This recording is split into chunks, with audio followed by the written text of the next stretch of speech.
अलीराजपुर में 30 अगस्त 2024 को कैबिनेट मंत्री लोक स्वास्थ्य यांत्रिकी विभाग एवं जिले की प्रभारी मंत्री श्रीमती संपतिया उइके ने जिले की वस्तु स्थिति जानने एवं अंतिम छोर तक के जनमानस तक अपनी बात पहुंचाने के लिए पत्रकार वार्ता का आयोजन कलेक्टर सभा कक्ष में किया गया। आपको बता दें, इस दौरान श्रीमती उइके ने उपस्थित समस्त पत्रकार बंधुओं से कहा कि क्षेत्र एवं राज्य के विकास के लिए हम सभी को प्रयास करना होगा। पत्रकार प्रशासन का एक अभिन्न अंग है। उन्होंने बताया कि जिले में उनकी मुख्य प्राथमिकता स्वास्थ्य, शिक्षा, रोजगार और प्रत्येक पात्र नागरिक को शासन की योजनाएं पहुंचाना रहेगा। इस दौरान सांसद श्रीमती अनीता चौहान, श्री मक्कू परवाल, कलेक्टर डॉक्टर अभय अरविंद बेडेकर सहित अन्य अधिकारी उपस्थित थे। अभी मेरे सभी मित्रों की और मीडिया के हमारे आज इस प्रेस कॉन्फ्रेंस में हमारे माननीय लोकप्रिय सांसद हमारी बहन अनीता जी, हमारे लोकप्रिय विधायिका आदरणीय पटेल जी, हमारे लोकप्रिय जिला अध्यक्ष आदरणीय संतोष जी, हमारे कलेक्टर साहब, एसपी साहब, सीओ जिला पंचायत, डीएफओ और यहाँ पे उपस्थित मेरे सभी मीडिया के साथी। आज चूँकि हमारे प्रदेश के यशस्वी मुख्यमंत्री जी ने मुझे सिंगरौली और अलीराजपुर का जिम्मेदारी बतौर प्रभारी मंत्री के रूप में मुझे 2 जिला दिया गया है, जिस पे मैंने सिंगरौली में 15 अगस्त को ध्वजारोहण में जाकर के वहाँ पे रात रुक कर के और प्रबंध कमेटी की बैठक, कोर कमेटी की बैठक और कार्यकर्ताओं से मिलना और हमारे सम्मानित सभी अधिकारियों से मिलना हुआ। और कल मैंने इंदौर में रुकी और आज अलीराजपुर आप सब लोगों के बीच में उपस्थित हुई। और आज अलीराजपुर में मैंने सबसे पहले हमारे विद्यालय गई और वहाँ पे देखी। फिर इसके बाद भारतीय जनता पार्टी के हमारे सम्मानित सभी कार्यकर्ताओं से मिली, चूँकि सदस्यता पर्व है भारतीय जनता पार्टी का। और मैं हमारे माननीय अध्यक्ष जी के साथ भारतीय जनता पार्टी के कार्यालय पहुँची और इसके बाद वहाँ से हमारे टंटिया मामा जी के मूर्ति पे हमने माल्यार्पण किए।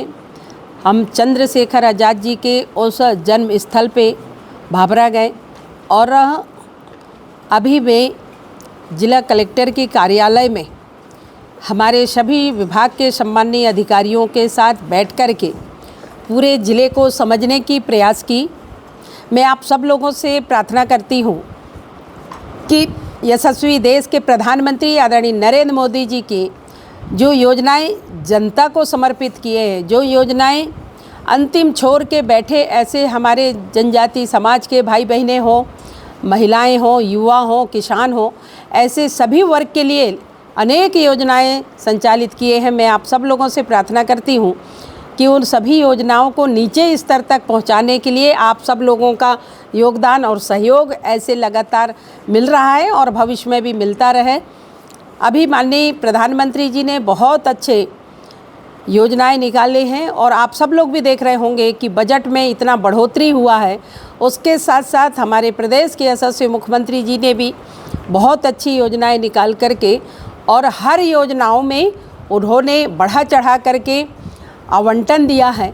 तो माननीय प्रधानमंत्री जी को, माननीय मुख्यमंत्री जी को बहुत धन्यवाद देती हूँ कि बजट दोनों जगह के, केंद्र सरकार की और प्रदेश सरकार की बजट में बढ़ोतरी करते हुए बहुत अच्छे स्कीम लागू किए हैं। चाहे रोड हो, शिक्षा हो, स्वास्थ्य हो, हर क्षेत्रों में आप सबसे प्रार्थना है कि उसका ज़्यादा से ज़्यादा प्रचार प्रसार हो। अभी माननीय मुख्यमंत्री जी ने राजस्व महाअभियान के रूप में राजस्व विभाग के माध्यम से हमारे प्रशासन के अधिकारी, हमारे जनप्रतिनिधि सभी को लगाया, जिस पे मुझे बहुत प्रसन्नता हुई कि अभी जब मैं समीक्षा ले रही थी तो हमारे पूरे मध्य प्रदेश के 55 ज़िले हैं। 55 ज़िले में आज की स्थिति में मैं कह सकती हूँ कि हमारा बहुत अच्छा परफॉर्मेंस अलीराजपुर का है। मैं बहुत बधाई देती हूँ जिला कलेक्टर को और उनकी पूरी टीम को, हमारे सम्मानित जनप्रतिनिधियों को और आप सभी को, कि जिस तरीक़े से अभी हमारे जो 55 ज़िले में आज की स्थिति पे 13वां नंबर पे है, पर जो हमारा अभियान पूरा 1 महीना कंप्लीट होगा तो मैं पूरे गर्व के साथ कह सकती हूँ कि वन पे आ जाएगा, ऐसा मुझे पूर्ण विश्वास है। और उसकी अभी हम लोगों ने बहुत बारीकी से समीक्षा किया है, निश्चित ही बधाई के पात्र हैं। उसके साथ साथ बहुत सारी योजनाएं मैंने अभी समझी, देखी, उस पर कुछ योजनाएं हमारी, बहुत कम योजनाएं हैं जो बहुत नीचे हैं, उस पर हम आप सब लोगों को काम करने की आवश्यकता है। उस पर आप सब लोगों से निवेदन है कि आप सब लोग भी अच्छा उत्साह के साथ हमारे सम्मानीय अधिकारियों को और हमारे जनप्रतिनिधियों को सहयोग करें और पूरे उत्साह के साथ जो हमारी योजनाएं हैं वो सारी योजनाओं में हमारे अलीराजपुर सबसे पहला 1 नंबर का ज़िला रहे, ऐसा मैं पूरी कोशिश करूंगी। जिस विश्वास के साथ मुझे भारतीय जनता पार्टी के संगठन और हमारे भारतीय जनता पार्टी की सरकार, यशस्वी मुख्यमंत्री जी ने मुझे अलीराजपुर भेजा है, ट्राइबल क्षेत्र है, आदिवासियों का क्षेत्र है, दूर अंचल क्षेत्र है, वहाँ पे हमारे सभी ऐसे भाइयों जो आप लोग लगातार चैनल चलाते हैं, आप सब लोगों का सहयोग और मार्गदर्शन मिलेगा तो निश्चित ही हम सब लोग मिलकर के हमारे अलीराजपुर में बहुत अच्छा काम करेंगे। Thank you. जिले के लिए क्या प्राथमिकता है? सबसे पहले तो हमारी सरकार जो अभियान के रूप में काम कर रही है भाई, उस अभियान में हम प्रथम रहें। एक दूसरा पॉइंट है कि स्वास्थ्य को लेकर के, चूँकि मुझे जो जानकारी मिली है कि यहाँ पे स्वास्थ्य व्यवस्था जैसी होनी चाहिए वो नहीं है। हमारे भाई बहनें को कहीं गुजरात भेजना पड़ता है, कहीं इंदौर जाना पड़ता है, और चूँकि दूरी है इस नाते हमारी प्राथमिकता रहेगी कि स्वास्थ्य सुविधाएं यहाँ पे अच्छी हो। शिक्षा की व्यवस्था 36% हमारी है, 36.16, उसको हम लोग बढ़ाएं। शिक्षा के क्षेत्र में हमारे हर बच्चों को हम पढ़ाएं।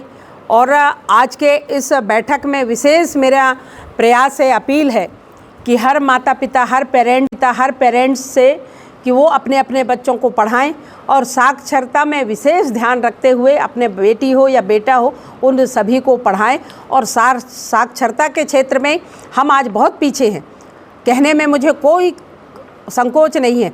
उसको हम लोग ज़्यादा से ज़्यादा आप सब लोगों के सहयोग से उसको हम आगे बढ़ाएंगे, ये मैं आप लोगों को विश्वास दिलाती हूँ। और मेरा सबसे प्रथम प्रयास यही होगा कि हम साक्षरता को ज़्यादा से ज़्यादा बढ़ाएंगे और हमारे अपने अपने घर के बेटा बेटियों को हम लोग पढ़ाने के लिए अच्छी व्यवस्था कराएंगे। छात्रावासों की स्थिति हम लोग सुधारेंगे, यही मेरी व्यवस्था है। और दूसरी बात, जो हमारी सरकार की योजनाएं हैं, केंद्र सरकार के 300 से ज़्यादा हमारी योजनाएं हैं, प्रदेश सरकार की 100 से ज़्यादा ऐसी योजनाएं हैं। उन सारी योजनाओं का लाभ हमारे पात्र व्यक्ति यदि कोई छूट गए हैं तो एक महाअभियान के रूप में हम लोग अलीराजपुर में पूरा काम करेंगे और आप सब लोगों के सहयोग से जो ऐसे पात्र व्यक्ति छूट गए हैं उनको हम लाभ दिलाएंगे। Thank you. जो स्कूल है, ऐसा हम लोग अभी बात वही कर रहे थे कि जो स्कूल ऐसा जहाँ पे शिक्षा विहीन है वहाँ हम शिक्षक की व्यवस्था करेंगे। वैसे भी सरकार ने अभी जहाँ पे स्कूल नहीं, जहाँ शिक्षक नहीं है वहाँ पे अतिथि शिक्षक के रूप में वहाँ पे लोगों को रोजगार दिए हैं। और उस पर अतिथि शिक्षक में पूरे पारदर्शिता के साथ जो व्यक्ति उस क्राइटेरिया में आता है उसको हम लोग रखते हैं।